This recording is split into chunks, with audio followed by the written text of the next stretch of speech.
Mae gweithredu yn ogystal â thrafod I fi yn golygu bod yn gyfrifol yn fyd eang a meddwl am atebion lleol yn y ffordd rydym yn gwario ein harian.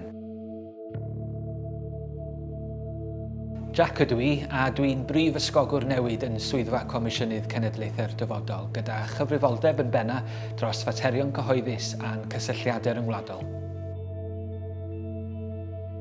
Rydym wedi bod yn cydweithio â busnesau lleol fel Caffi Big Moose ar gyfer ein digwyddiadau. Mae dewis gwario gyda menter gymdeithasol yn golygu bod yr arian yn gwneud gwahaniaeth I bobl yng Nghymru. Mae'r newid bach hwn yn golygu ein bod wedi adeiladu perthynas cryf gyda'n cymuned. Mae gennym lle da ar gyfer cyfarfodydd a rwydweithio ac rydym yn rhoi yn ôl i'n cymdeithas tra'n cefnogi achosion pwysig. Mae dewis gwario'n arian yn y ffordd yma yn gwneud synwyr. Mae'n cefnogi pobl I wneud pethau da sy'n dda i'r economi leol ac mae'n golygu y gallwn ni feithrin cysylltiadau pwrpasol sydd o fydd I genedlaethau'r dyfodol.